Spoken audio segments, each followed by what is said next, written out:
When it comes to enemy factions in Bleach, the Fullbringers might be the most tragic, not because they were the strongest or the most dangerous, but because their biggest enemy wasn't Ichigo, the Soul Society, or even Aizen. It was themselves. As I was rereading the Lost Agent of the Shinigami arc in preparation for this video, it dawned on me how interesting of a group Xcution truly is, and how underrated this arc is as well. The Fullbringers are an odd case in Bleach. Unlike the Arrancar who embrace anarchy, or the Shinigami who enforce order, they never really had a system to rely on. They're humans born with hollow-tainted abilities. But instead of being accepted by either side of the spiritual world, they end up in limbo, never fully belonging to the human world or the supernatural one as well. And situations like that can make one feel jaded. And honestly, you can't blame them. Yukio was ignored by his parents, Riruka was punished just for existing differently, and Jackie, well, when the blood of your murdered family unlocks your powers, it's safe to say you're going to have some issues. Their ability should have made them feel special, but instead, they became reminders of everything they lost. Instead of embracing their abilities like Ichigo did, the Fullbringers distanced themselves from the world that hurt them. They convinced themselves they're better off alone, that they don't need anyone. But deep down, that superiority is just a cover for how isolated they really feel. They don't trust the world, so they create a reality where they don't have to. And that, my friends, is how you get a self-fulfilling prophecy of alienation, resentment, and self-destruction. First, we'll take a look at how the Fullbringers exist in limbo, caught between two worlds and still bound by normal human limitations. Then we'll take a look at how they mistake exclusion for belonging, creating their own group to avoid rejection. And finally, we'll break down how their worldview collapses, as they realize the groups they oppose were never truly their enemies. If you enjoy Bleach, storytelling, and diving way too deep into themes most people never think about, make sure to like, subscribe, and drop a comment, because trust me, we have a lot to talk about today.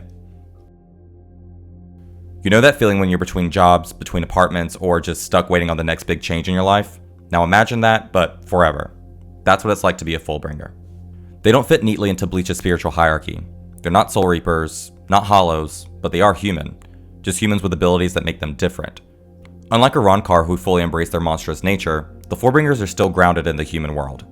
They need food, sleep, and money. If they commit a crime, they don't have the luxury of vanishing into the Soul Society like Ichigo's friends in the Gotei 13. They live among humans, yet their powers set them apart. Yukio is the perfect example. His ability to manipulate digital spaces makes him feel in control when the real world never let him. His parents ignored him, treated him like a nuisance, and he responded by rejecting human society. But no matter how much he isolates himself, he still exists within society. He still needs money, infrastructure, the very things that tie him to the world. For the Fullbringers, the burden of power is personal, not institutional. Soul Reapers inherit a duty. Arrancar are thrown into an ecosystem where power is survival. With the Fullbringers, their abilities are a weight they carry alone. They aren't just part of a structured military force like the Gotei 13, nor do they exist in a wasteland like Hueco Mundo. This kind of stuckness is exactly what anthropologist Victor Turner describes as liminality. A transitional state where a person no longer belongs to their old identity, but hasn't been fully accepted into a new one. Typically this is linked to rites of passage or stages in life, but we can see the parallels here. They aren't allowed to remain just ordinary humans, but they also aren't accepted into the spiritual world. They exist permanently in between. An obvious literary parallel would be Jay Gatsby and The Great Gatsby, where Gatsby reinvents himself to fit into high society, but no matter how much wealth or status he accumulates, he never truly belongs. The Fullbringers do the same thing. They build a group to feel special, but instead of solving their problems, it isolates them further. They weren't rejected because they were something other than human, they were rejected because their abilities made them feel like they weren't the same as everyone else. And the way they rationalize this in their brain is where the Fullbringers' problem really starts, as we'll explore later in this video. They don't just feel different from humans, they feel above them. If the world isn't going to accept them, they'll make their own world, one where their power actually means something. Riruka's dollhouse ability is a great example of this.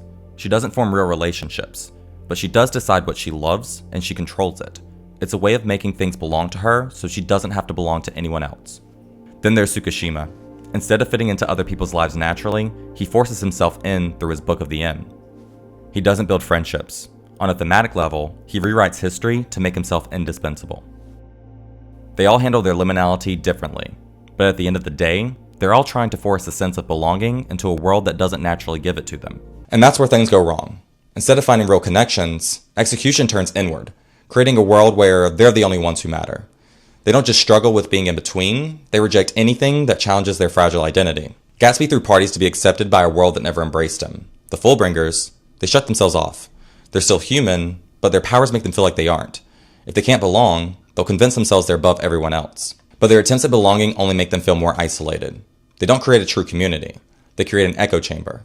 Instead of finding strength in unity, they cling to the idea that no one else understands them. And that's what we'll explore next. How their group isn't built on camaraderie, but exclusion. The false belief that superiority is belonging. There's a big difference between not being part of a specific group and believing that means that you're above those within it. One is circumstance, the other isolates you further. That's the real issue with the Fullbringers. They weren't forced out. They distanced themselves and convinced themselves it was inevitable. They weren't exiled like Aizen or banished like the Quincy. They weren't even seen as a threat.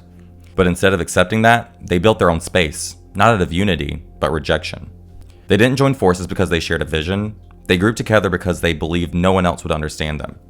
They didn't start out believing they were better. They convinced themselves of it. When you spend enough time outside looking in, it's easier to tell yourself you don't need what you're missing. This is what Rousseau meant by amour propre. He described a form of self-worth not built on real confidence, but on comparison. The Fullbringers don't build connections. They build walls and think they're better off for it. As mentioned earlier, Riruka's dollhouse ability lets her trap what she loves inside a controlled space. She doesn't build relationships, she collects them. Jackie Tristan carries her past like a stain she can't remove, but like the stains on her boots, she has something on her shoulder that makes her overestimate her abilities. Then there's Yukio, who rejects human connection for money, tech, and isolation. He frames it as independence, but he's just ensuring he never has to rely on anyone. Their abilities don't just reflect strengths, they expose vulnerabilities. Take Tsukishima. He doesn't build trust, he manufactures it. His Book of the End forces him into people's memories, rewriting reality to fabricate belonging. This is where Arthur Miller's Death of a Salesman fits perfectly. Willy Loman isn't just a man struggling to succeed. He's a man who's built his self-worth on an illusion. The play follows Willy, a failing salesman who refuses to accept that his definition of success, being well-liked and outwardly impressive, no longer applies. He clings to this idea so fiercely that he ignores every opportunity to redefine himself. The Fullbringers suffer from the same problem. They convinced themselves detachment was strength, but when reality challenged them, they had nothing to fall back on. And that brings us to Ginjō. Ginjō isn't just a leader. He created his own downfall, as well as the downfall of everyone else. He was never truly cast out by the Soul Society, but he was so convinced that he was being discarded that he made it a reality. Even worse, he took a neutral situation for the other members of Xcution, who weren't even on the radar of the Soul Society, and turned it into a personal war for them, putting them directly in the path between the Soul Society and the conflict with the two substitute Shinigami. The Fullbringers thought they built something real, but in the end, their foundation was exclusion, not connection. When Ichigo arrives, when the Soul Society intervenes, when their world is challenged, everything they built starts to collapse. Because here's the irony, they were never actually in danger. The world wasn't against them. The Soul Society wasn't plotting against them. They were fighting an enemy that didn't even see them as a threat. Outside of Ginjō, of course. If there's one thing the Fullbringers misunderstood, it's this. Just because you don't belong somewhere, doesn't mean that place is against you. No one was trying to erase them, but they spent so long believing that they were outcasts that they started acting like outlaws. Their greatest mistake wasn't being different, it was assuming that difference made them enemies of the world. They mistook being unnoticed for being unwanted. They mistook silence for rejection. And they mistook Ichigo and the Soul Society's neutrality for hostility. But now that they stand on the edge of the inevitable downfall, the truth is about to hit them. The war they've been fighting isn't real. And when the illusion shatters, the only thing left is the aftermath. The Fullbringers spent so much time convincing themselves that they were at war, that they never considered what might happen if they actually had to fight one. And when that moment came, when Ichigo and the Soul Society finally turned their attention towards them, it didn't play out the way they expected. Because this wasn't a war, it was an ending. For all of Ginjō's manipulations, all of his rallying cries about the Soul Societies treating them as disposable, when obviously he was just projecting, he makes a critical mistake. He assumes that Ichigo will fall into the same cycle of distrust, that once Ichigo sees what the Soul Society is capable of, he'll turn his back on them too. But Ichigo isn't Ginjō. He doesn't dwell on rejection the way that Fullbringers do. He moves forward. Ichigo is now everything the Fullbringers feared, a human chosen by the Soul Society, proving the division they built their identity around was never real. But more than that, Ichigo is finding harmony within himself, something they can't do. Unlike the Fullbringers, who define themselves through rejection, Ichigo integrates every part of who he is, human, Soul Reaper, Hollow, and eventually even his Quincy side. And suddenly, the fight isn't about rebellion anymore. It's just a fight against Ichigo, and that's a fight Ginjō can't win. The moment Ichigo chose his side, the Fullbringers' unity crumbles. Jackie loses to Renji, who refuses to kill her. She expected brutality, but Renji sees no reason to finish her off. She was fighting a battle that didn't need to happen. Tsukishima is defeated by Byakuya. His ability fails him as he realizes Ichigo's real connections are stronger than any false memory he could implant. For the first time, he had no control. Yukio loses the group he refused to admit he even wanted in the first place. He framed his isolation as independence, but when Xcution crumbles, he realizes that without them, he truly has no one. Eventually, he does mention that he will let the remaining members of Xcution work under him at his company. His way of keeping a connection alive. Riruka lets Ichigo go as well. She finally acknowledges that he was never her enemy. Shishigawara loses to Ikkaku after his luck runs out. His whole life had been about proving himself, but in the end, he learns blind loyalty isn't strength. Giriko is killed instantly by Kenpachi. No moment of reflection, no realization, just destruction. And maybe that's intentional. Unlike the others, Giriko was truly cruel. Their group isn't taken down by some grand extermination effort. It simply stops existing. But nothing seals Xcution's fate more than Ginjō's death at Ichigo's hands. Ginjō built his entire worldview on the idea that he and Ichigo were the same, that eventually, Ichigo would see the Soul Society as an enemy, just as he did. But when Ichigo kills him, it's clear. Ichigo made his choice. And with Ginjō gone, the Fullbringers have no leader, no purpose, no reason to keep fighting. This is how the Fullbringers end. Not with a revolution, not with a final stand, but with a slow, inevitable unravel. They spent so long fighting to prove that they didn't need anyone, but the moment their leader was gone, there was nothing holding them together. No system crushed them, no one was actively trying to eliminate them, they simply couldn't exist without a common enemy. With that out of the way, one final question remains. If the Fullbringers had never turned against Ichigo, would they have ever needed to fight at all? Belonging isn't just about where you fit in, it's about what you build. The Fullbringers spent their entire existence proving they didn't need anyone. But their downfall wasn't because they were too different or because the Soul Society sought to erase them. They collapsed because they built nothing real. They defined themselves by what they weren't instead of what they were. And when that opposition disappeared, so did they. So, if the Fullbringers had never turned against Ichigo, would they have ever needed to fight? No.